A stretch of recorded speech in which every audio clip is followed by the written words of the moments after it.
Welcome to Liberty in America, Past, Present, and Future with Dr. Bill Chobe. Doc is a historian and a reenactor. On this show, you'll hear his thoughts about our personal liberties from their earliest recorded beginnings. You'll also be transported back to the 1750s to relive the life of Colonel George Washington and his adventures during the French and Indian War. Let's get started. Here's Dr. Bill Chobe. Hey, hello again. Dr. Bill Chobe, speaking about Liberty in America, Past, Present, Future, based upon my book. Today is Liberty Lights, episode number 10. The book is available at ewingspublishing.com or Amazon or Barnes & Noble. Liberty in America, Past, Present, Future, and it lays the foundation for some of these discussions we've had, and more recently, some of the events that have happened nationally.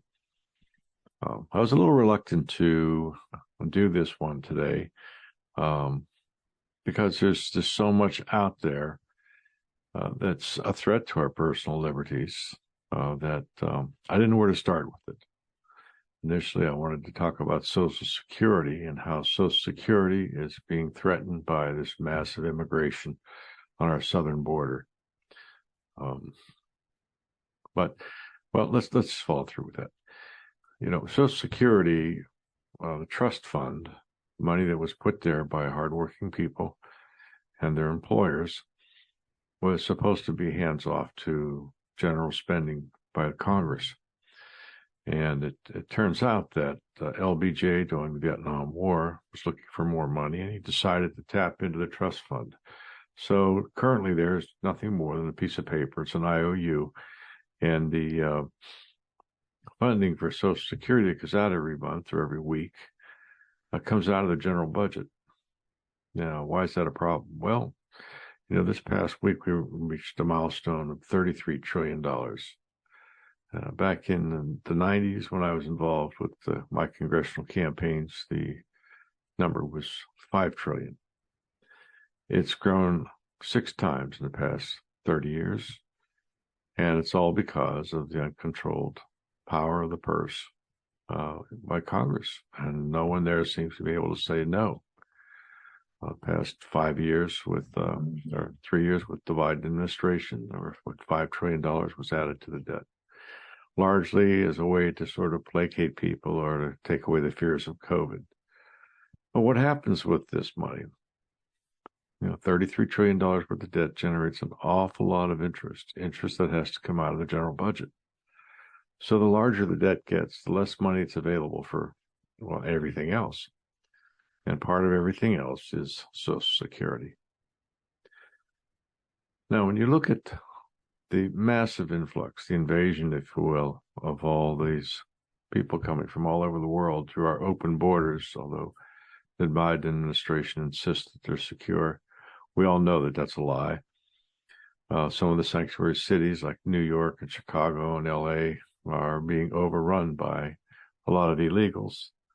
And it creates problems for not only for our federal personnel on the border or even our distant cities. In fact, the way they are being bussed around and flown around, these people could be coming to a city near you. And it's proposed the question like, well, what are we going to do with these people? They're here. They don't really have papers. They're not registered. They're not citizens. How are they going to sustain themselves? Is it by thievery or what? Working under the table for cash? Well, they have to eat too. And the whole administration's explanation is that, well, this is the land of the free, home of the brave, come on in, and we won't turn anybody away. Well, that, again, creates problems because these people are using our tax dollars for a variety of reasons, whether it be through free health care or through subsidies for their housing or for the food or whatever they have. New York City is an example of how they've wasted tens of millions of dollars supporting a group of people that shouldn't be here. But they were a sanctuary city and they were asking for all of this. Meanwhile, people are leaving New York City in droves. But here's the clincher of all this. We know that Mr. Biden, the president, does things without by executive fiat, although he doesn't have the authority. The big thing was before the last round of elections was that he was offering this amnesty for people who have student loans, later to be struck down by the court. He did it anyhow. He got votes out of it. That's all he cared about was votes. So they'll go to any extent to get power. They really don't care whether or not this is a constitutional thing. They don't operate from a basis that there's a constitutional framework to our government. They simply want to figure out ways they can get votes, even if it means just bald-faced lying. And we know time and time and time again that Mr. Biden is just a pathologic liar. Now as his mental alertness becomes even more compromised and he does more and more dumb things and bumbling things, the question becomes who's running the White House. And I think therein lies the problem. This is really Barack Obama's White House. His people are throughout the administration. And they've been planted there strategically in places such as the secretaries of each of the agencies. He's got people on civil service, which are very difficult to remove, who share his ideology as part of his activism program to radically transform America. This is how he's doing it, with the power of the government and with his people in place. So Biden's really not running the show. This is all Obama in the background through, the people that he's promoted or gotten onto the progressive bandwagon. So back to Social Security. We know that they will do whatever it takes to get votes. We also know they'll do whatever they want to as far as getting money. And because Social Security is just one part of the federal pie that they break up or divide up every year, it's entirely conceivable that when it comes to extending all these perks to all these illegals, that they start tapping into the Social Security Trust Fund. Now, how would they do this? Well, they could do it through disability statements or claims, or just once they have people signed up, they can be off and running and having to put anything at all into it. We know that Social Security is strictly funded by working people and their employers, and there's no real, should be no tax dollars involved with this. That money belongs to the people who donated it, or not, I'm sorry, that contributed it. Now, I look at my lifetime earnings of Social Security. You can do it online, by the way, socialsecurity.gov. I started paying into the Social Security Trust Fund when I was 16. And I'm 72 now. And I added up all the, and I've been collecting Social Security since I was 67 when it was eligible. I added up all the money that I contributed and my employer contributed, which in this case was myself because I'm self-employed, all that money that I put into it. And then I looked at what I'm getting back each month. And I've calculated, and I continue to work. And as long as I continue to work, I'm going to be paying into it. And supposedly that means that my monthly amount, my monthly checks will increase proportionally to what the extra money I put into it. The amount that you get each month is based upon the top 35 years of income that you've had throughout your life. So if my income is greater this year than it was, say, when I was 16, then that this income that I've reported, my W-2, is going to change the calculus of how I'm going to receive Social Security. And this is how it works for everybody, not just me. But here's the thing. When I added up all the money that I put into Social Security, and I looked at what I'm getting back each month, I have to live 7 years or collect 7 years beyond my last day of work where I'm contributing in order to break even. Well, that means that money that I've been putting in since I was 16 has been sitting there, been used by the government. And it could have been for anything, even against us, if you will, and never collected a penny of interest. So it's not illogical to assume that in order for me to get all my money back with interest, if they ever paid it, it would be an additional several years. So the likelihood of the average person of getting all their money back from what they've contributed to Social Security in a lifetime It doesn't exist. And this is part of the scheme that they have that keeps this thing alive. However, if suddenly by some administrative fiat, without the hands of Congress involved, they decide to open the doors for Social Security to all these illegals, or even a small number of these illegals, now whatever that trust fund obligation is, it's going to be diminished. Now, we know there's a very strong likelihood that in 2032 that they're going to start reducing the amount of payments that they give to people, getting their money back, if you will, because there's not enough money in it. Well, if they hadn't rated it, and if they invested it in things like highways where there's a return on the money, or toll roads or bridges or whatever have you, then there would be something that would be generating some kind of interest over the years. But they never did that. They just spent it. And $33 trillion with a growing debt load, a growing interest rate, or interest payment, and all these demands for social services, the likelihood of them raiding the Social Security very subtly, very tactically, hitting into the Social Security to buy votes from all these illegals that came in, it's very, very strong opportunity for them. And I doubt very much that they'd ever pass it up. So you make sure you tell Democrats, keep your hands off my Social Security. And again, we're back to what are we going to do about it? Well, we have to take our power back. And primarily, that means it's just boycott all Democrats. When I started out, I mentioned there were several things that are going on, constitutional things, the violation of the Second Amendment to the New Mexico governor, and then the New Jersey governor saying it was above his pay grade. But there's other things that are happening that are great threats to our liberty, not just our money. Merrick Garland, who's the Attorney General of the United States, was on the hot seat in front of Congress this week, and he repeatedly said that there's only one set of laws in this country, and then that everybody is subjected to those laws. Well, Mr. Garland, that's pretty clever legalese for squirming out of what you allowed to be done with Hunter Biden. He should have been in jail from 5 years ago when he skipped out of $1 million for the taxes. But conveniently, that wasn't prosecuted within the 5-year statute of limitation, and he walked off. He's scot-free. He ripped off the American taxpayer by about $1 million, and Garland wouldn't do anything.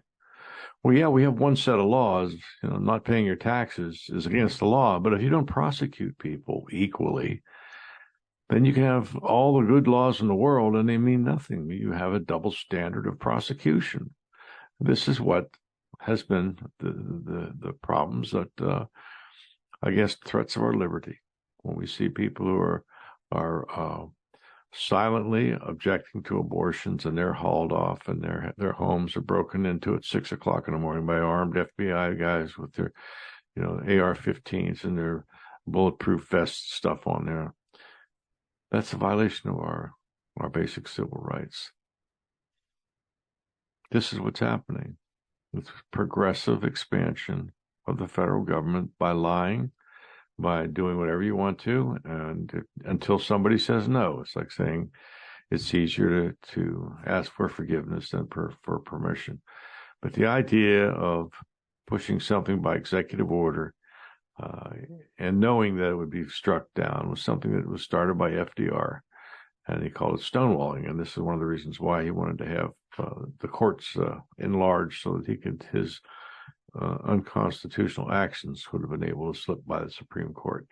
They're doing it today, and it's not just Biden, but these people that throughout the bureaucracy who have been basically associated with Barack Obama have the same ideology of Barack Obama, that we want to make this into a socialist government. They're doing this at so many different levels, and the sad part of it is that if you have a bureaucrat, career bureaucrat who you really can't get rid of through civil service laws, and they start pushing the boundaries. Let's take the EPA, for example. When they start pushing the boundaries of where they cannot go, according to the description of the statute that created them, then if somebody objects to it, they've got to defend themselves or take them to court using their own post-tax dollars, where the EPA has all the money in the world to go and fight with you. This is how it's done. Now, what needs to be done is that there must be a reform of civil service laws so that these guys can be fired. Currently, the heads can be impeached, but they're down the line, 3 and 4 layers from the top. These guys should be fired for just exceeding their authority, and they should be prosecuted under the Civil Rights Act, Section 1983. And the people who've been victimized by these bureaucrats need to pay with their own money, their private money. And they should be bankrupted. They should not lose their job, but be bankrupted. That's the defense that we have. That's the legal remedy that we have as Americans in dealing with our government violating our civil rights. Now, there's a few notes on Barack Obama, because he's really the mastermind behind all of this. It's been disturbing to see on some of the videos that have finally emerged about this man.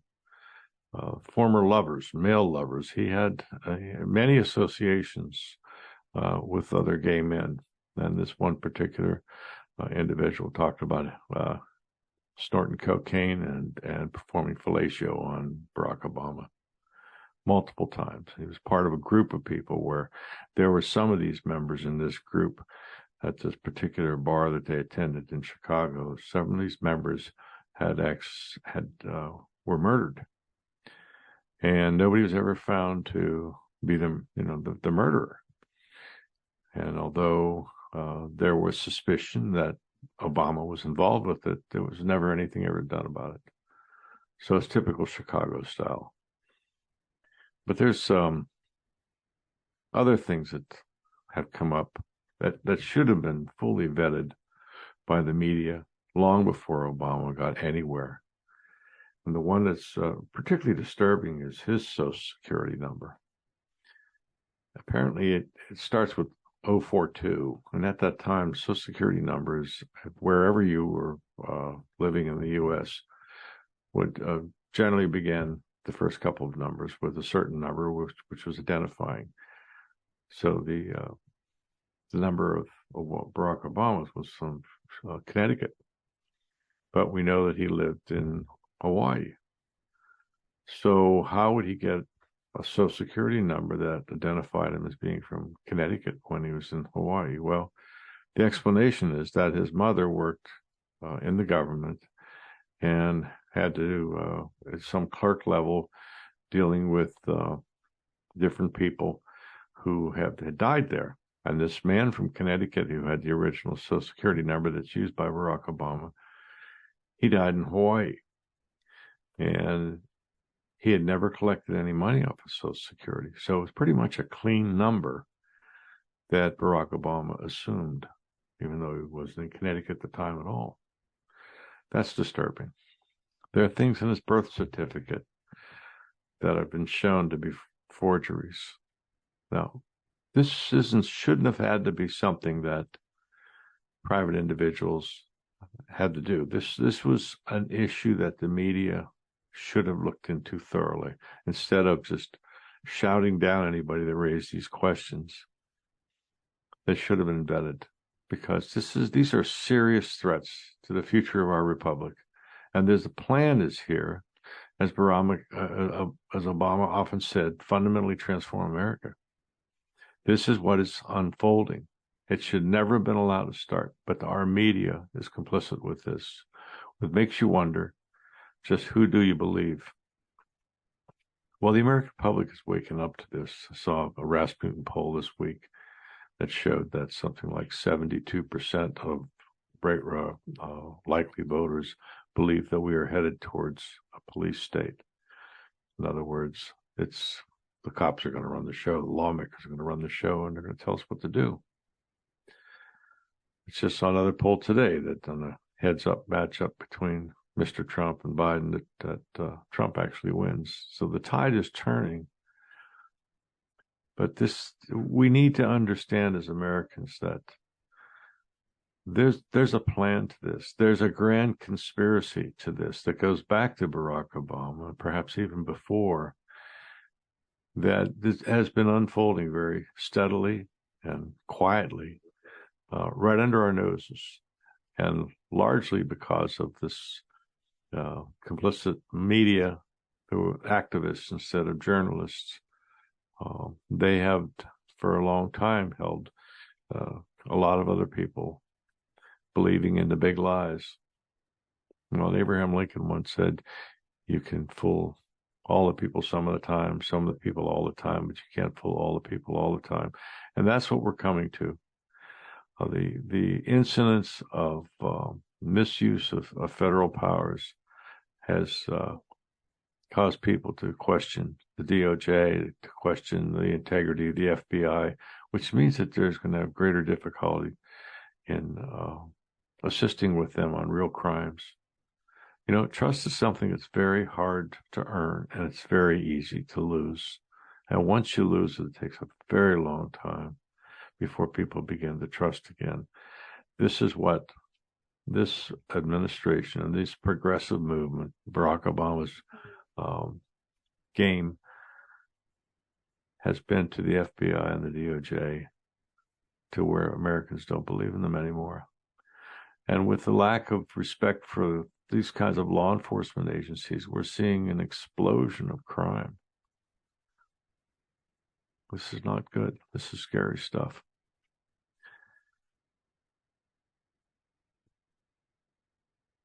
I don't know where this is going to end up. I know that there's good people across the fruited plain who still have some moral foundations. But it's sad to see the kind of America that I grew up in, where there were absolute rights and wrongs, to where now we're dealing with people who don't know whether they're a male or a female. It's hard to imagine how people could expect to have any type of quality of life or any type of longevity when they don't even know who they are or what their gender is. We see the breakup of the family. And I think that's really what this transgender stuff is about. Well, the abortion clinics aren't as busy as they used to be because of pregnant women are taking the pill. So that means there's fewer abortions performed, means less money for the abortionists looking for other ways to get cash in on something like this. Transgender surgery, transgender medication, all that stuff is one way to do it. But once people take that step down that road, they're going to be using and buying pharmaceuticals to maintain that false state for the rest of their lives. It's a lot of money. But more importantly here is that the schools are telling the kids that they don't have to tell their parents that they don't think they are who they are. Parents don't have input. And some of the people in the Department of Education actually believe that parents are incapable of training their kids up. So why would they do this? Well, it's pretty clear that they want to make good little rabbits out of all these kids. Brown shirts, like the Nazi brown shirts, get them all thinking in terms of the values that the government hold or tell them to do, so they can control them. Very dangerous stuff. If you start tearing your families apart by telling these kids not to trust their mother and dad, you really have a mess, because right at the foundation of everything of our society, all of our peace comes from parents raising kids. I never thought I'd see the day of this happening. But there's a plan to it. Understand that there is a plan, and behind that plan is Barack Obama, and behind him are some powerful forces that are pushing these ideas, and the goal is to become permanent possessors of power, where they can do whatever they want to do. And part of that, what they want to do, is to use climate change to institute an electronic society, which, if they ever want to, they could throw the switch and everybody be out of luck. This is very, very, very dangerous stuff. We must have a change in Washington. We must take the time, not only just to register to vote, but to go out there and to vote Republican or independent, but never, ever, ever, ever for a Democrat, because this is how they became powerful. People blindly voting for Democrats. Now, Pennsylvania, when they added voter registration with the driver's license, I'm sure that most of those people are going to end up being registered as Democrats. And once they're registered, whether they vote or not, or know it or not, they're going to be voting. And this is just another step in the direction of permanent power. And of course, if they let these illegals get driver's licenses, they're going to be automatically registered to vote, even though they're totally illegal. These people just don't care. It's just all about power, and we must stand up against it. Okay, Dr. Bill Choby for Liberty in America, Past, Present, Future. This is episode 10 of Liberty Lights. I encourage you to pick up a copy of my book where you can read the foundation of what all these comments that I've been making. And perhaps you can have a working knowledge of what it is to be an American from it, and to have a full understanding of why we are who we are, and why we're so different, and why we're so successful, and why we've been so blessed. It's available on Amazon, Barnes & Noble. It's also available at Ewing's Publishing, EWINGS Publishing.com. It's also available through my website, Dr. Bill Choby Books, plural.com. It's drbillchobybooks.com. And while you're there on my website, please send a note if you have some comments. I appreciate hearing back from everybody. So for now, thanks for listening in, and I hope we didn't ramble in too many directions, but just remember, never vote for a Democrat. Thank you.